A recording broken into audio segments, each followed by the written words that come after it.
Hey there, all YouTubers. This is episode 120 of the Mr. Men Little Misses book readings. It's a Mr. Men for Grownups story. Little Miss Lucky is getting married. The perfect book for a bride-to-be who wonders if they really are the lucky one. Now, I must warn you, this will have lots of adult themes. After all, it is a Mr. Men for Grownups book. Don't say I never warned you. Here we go. This is Little Miss Lucky. Little Miss Lucky just got engaged. She'd also just seen how much weddings cost.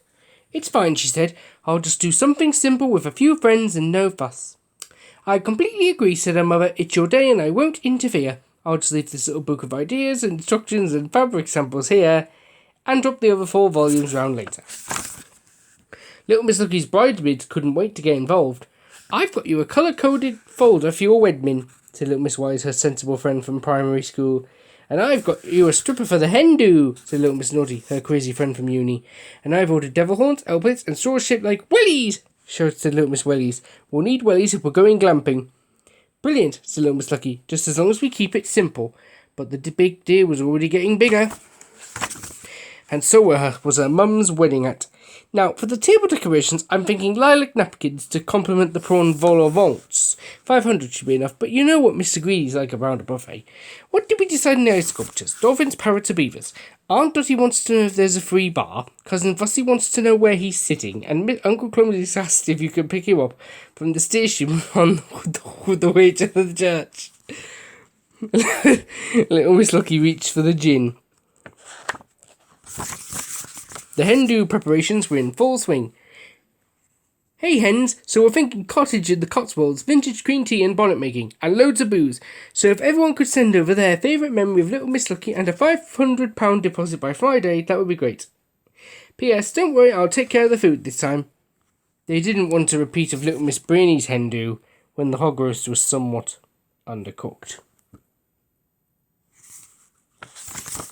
Meanwhile, Little Miss Lucky was regretting handwriting the invitations and briefly considered stabbing out her own eyes with a pen. She went to find her fiancé if he wanted to elope, but was confused to find him wearing a foil cape and playing with his lightsaber. How would you feel about a sci-fi theme, he said. I thought maybe you could dress up as a sexy alien and we could do our vows in Klingon. Little Miss Lucky didn't think it could get any worse until she was bound, gagged and thrown in the back of a bus. Surprise! It's hen-do time, shouted Little Miss Naughty. On it till we vomit, whooped Little Miss Whoops. Great, said the groom's cousin, who they hadn't expected to turn up and whose name they couldn't remember. And so the hen-do began, with a 5-hour traffic jam where Little Miss and Wise handed out their first task, making self-portraits with dried bits of plaster. Meanwhile, Little Miss Naughty cracked open her 3rd bottle of Prosecco and played I Have Never with Little Miss Lucky's mum. The next morning, Little Miss Wise handed out the day's initiary with helpful suggestions from Little Miss Naughty. 9 o'clock, karaoke breakfast with shots. 9:35, glitter paintballing with more shots. 10 o'clock, watch chick flicks, pillow fight, plait each other's hair. 11 o'clock, life drawing, yes please. 11:30, snake charming. 12 o'clock, indoor white water rafting. 12:30, liquid lunch. 1:30, spoken word, bring your rap. 2 o'clock, and even more shots. 2 o'clock, act up Bride's most embarrassing moments. 2:30, go to Micropig Cafe. 2:45, take cute Instagram pics with micropigs. 3 o'clock, sausage making. Page 1019. Everything was running to schedule, but unfortunately there hadn't been time for Little Miss Naughty's suggestions. Has everyone finished their naked man drawings? Said Little Miss Wise. I'll be marking them soon. Sorry, miss, my micropig ain't mine, said Little Miss Trouble. The hens were enjoying the activities, but they did think Little Miss Wise was being a bit strict.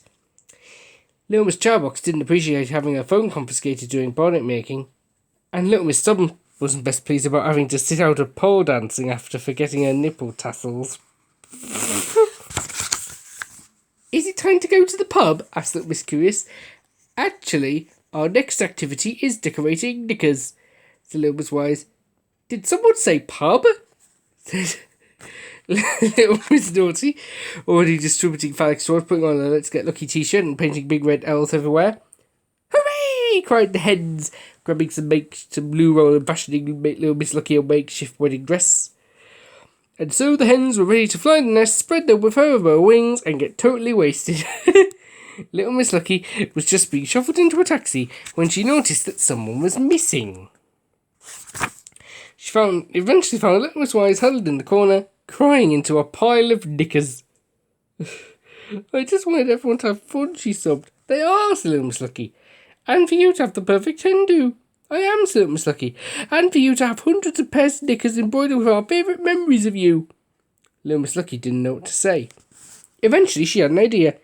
They could bring the knickers with them and finish the activities in the pub. Yes, we could do a pub scavenger hunt, said Little Miss Wise excitedly. I'll put it on the initiatory.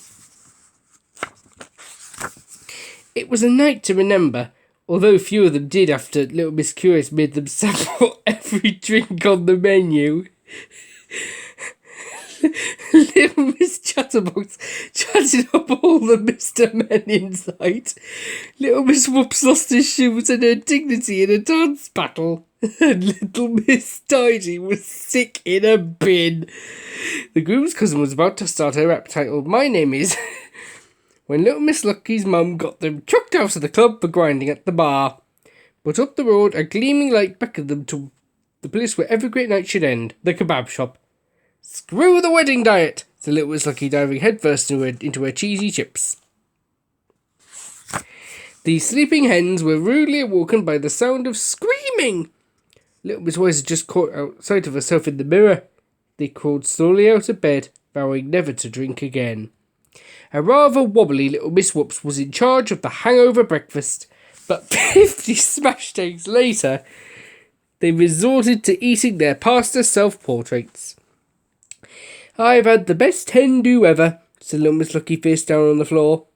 Her phone beeped. Apparently the last anyone had seen of the groom, he was tied to a lamppost in Stag Do Land. Suddenly they noticed the state of the cottage. The place was covered in glitter, wine stains, and now eggs. What a mess. Luckily, Little Miss Naughty had booked a butler in the buff, who was rather handy with a feather duster and arrived just in time to clean the whole house. In fact, Little Miss Lucky's mum was so impressed that she asked if he'd give her downstairs a once-over. What's next on the initiatory? Asked Little Miss Lucky. Let me have a look, said Little Miss Wise. Oh! It looks like you're getting married. What? Screeched Little Miss Lucky. We slept for a whole day!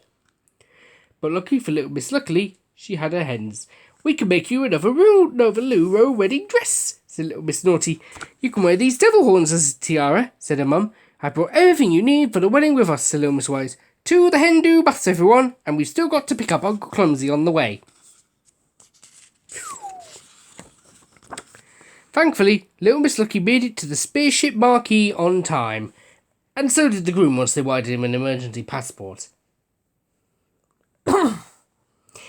And even though the ring-bearing doves pooed on the congregation, Aunt Dottie lost her teeth in the chocolate fountain, and the best man's speech made them cry for all the wrong reasons. Everyone still had a great time. Little Miss Lucky looked around at the ball, her mum in her massive hat, the hens still coated in glitter, and her husband dressed as a sexy alien. She felt like the luckiest little miss in the world. The only thing left was to throw the bouquet and see who would be getting married next. Caught it! Yelled her mum, giving the butler and the buff a cheeky wink. So what did you think of the 120th book of the Mr. Men book readings? Brilliant, huh?